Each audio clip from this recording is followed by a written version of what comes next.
শান্ত থাকলেই ভালো লাগে।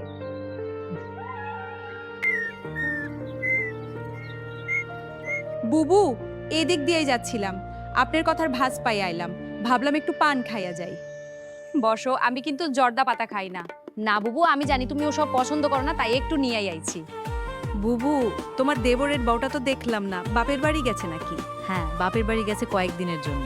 প্রথমে মনে করছিলাম বউটা ভালোই, এখন দেখি পুরো বজ্জাতের ঘাট। হেই দিন কত কথা কইলো, তুমি এবার ও আবা। কি কইছে? খারাপ কিছু কইছে? যা কইছে না কই ভালো, যদি তোমার মন খারাপ হয়। হে কইছে সব জমি নাকি তোমরাই খাইতেছো, তুমি একটা দজ্জাল মহিলা। তুমি আমার নিজের মানুষটাই কইলা, এখন থেকে সতর্ক হয়ে চলা লাগবো। চল রাস্তা দিয়ে হাঁটি। হ্যাঁ চল, আজকের দিনটা কত সুন্দর। হ্যাঁ, খুব ভালো লাগছে।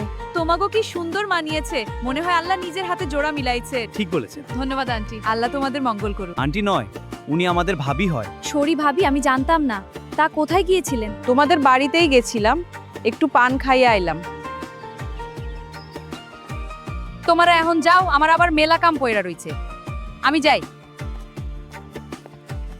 একটা কথা কই, তোমার যা কিন্তু তোমারে সহ্য করতে পারে না। শুনলাম তুমি নাকি অনেক ভাব দেখাও। শোনো, এই দিন তো তোমার স্বামীর জন্য কইতে পারি নাই। তোমার ভাসুরও যা তোমার ভালো চায় না। এখন থেকেই কিছু কিছু কইরা আলাদাভাবে জমাও, নিদানকালে কামে লাগবো। স্বামীরে বোঝাও, কয়দিন যাবত এই বাড়িতে আইছো, তুমি নাকি পরপুরুষের সাথে ছিছিছি, এগুলো শুনতেও খারাপ লাগে। দিন কিন্তু এমনই যাইবো না। আমি যাই সুখী ভাবির কাছে একটু জর্দা নিয়ে আসি। এই আমি কি শুনলাম, বড় ভাবি এসব বলেছে? এসব বলতে পারলো? কথাটা স্বামীকে জানানো কি ঠিক হবে? একটা কথা বলতে চাইছিলাম। বলো, বাবার বাড়ি যেতে চাও? কয়দিন আগেই তো এলে। আরে না, বড় ভাবি কি সব নাকি বলেছে? তোমাকে একটা কথা বলার ছিল, যদি অভয় দিতে। বলো। ওরা আমাদের অপমান করছে। ওদের উচিত শিক্ষা দিতে হবে।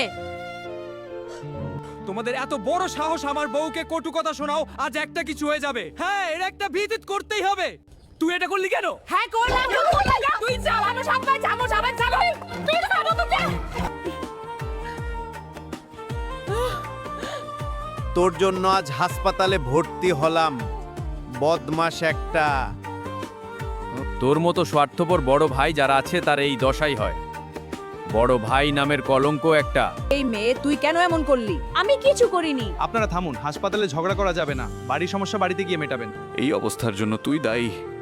তুই আগে শুরু করেছিস না, তুই দোষী। মিথ্যা কথা। তোমরা কি নিজের চোখে কিছু দেখছো বা নিজ কানে শুনেছো? না তো, এমন কিছু দেখিনি বা শুনিনি। তাহলে কিভাবে এত বড় ঝগড়া করলে?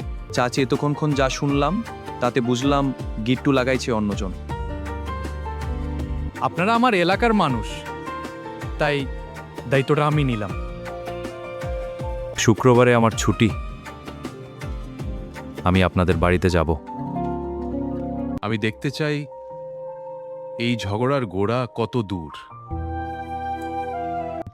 আমি তো শুধু গল্প করেছিলাম। তোমার গল্পে একটা পরিবার শেষ হয়ে যাইতেছিল। আপনারা আমাকে মাফ করে দিন, আজ থেকে আমি পান খাওয়া বাদ দিলাম। আমরা ভুল করছি, যাচাই না করে বিশ্বাস করেছি। আজ থেকে কারো কথা যাচাই ছাড়া বিশ্বাস করব না। চুগলখোরের কথা আগুনের মতো, একবার ছড়ালে সব পুড়িয়ে দেয়। সত্য যাচাই করুন, শান্তি বাঁচান। ভিডিওটি দেখার জন্য ধন্যবাদ।